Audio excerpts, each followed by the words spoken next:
Ahraamta ayaa ah calaamado muujinaya awooddii iyo ilbaxnimadii masaaridii hore. Ahraamta waxay ka mid yihiin cajaa'ibta ugu caansan adduunka. Ahraamta waxay xabaal u ahayd boqoradii hore ee Faraaciinta. Ahraamta waxay ku yaalaan magaalada Giza ee caasimadweynta Qaahira ee dalka Masar.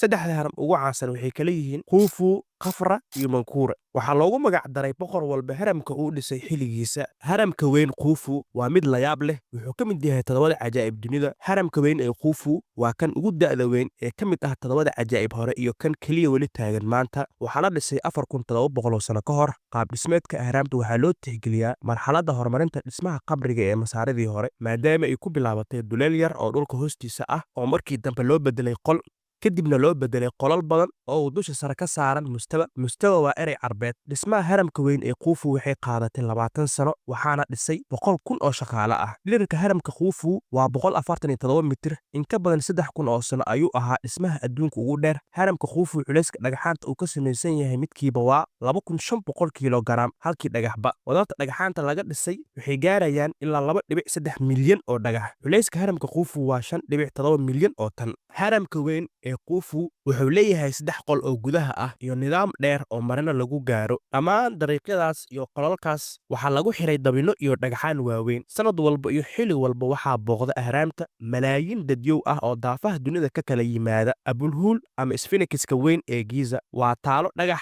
oo fadhida. Waa makhluuq oo khuraafaad ah oo leh madax dad iyo jir libaax. Waxay si toos ugu soo jeedaa galbeed ilaa bari. Wejiga Abulhuul wuxuu u muuqdaa inuu matalo Fircoon Khafra. Taaladan dhererkeedu waa 73 mitir. Abulhuul waa farshaxanka ugu da'da weyn dunida, waana mid ka mid ah sawirada ugu caansan adduunka. Waxaa la dhisay taaladan Abulhuul xilliga Fircoon Khafra. Daawadaha sharafta leh, si aysan ku dhaafin muuqaaladeena aan soo gelino, nagu soo biir YouTube-keena subscribe dhaho. Muuqaalkan haddii aad ka heshay la wadaag asxaabtaada, share dheh. Hana ilaawin TikTok-geena inaad follow soo dhahdo. Mahadsanid.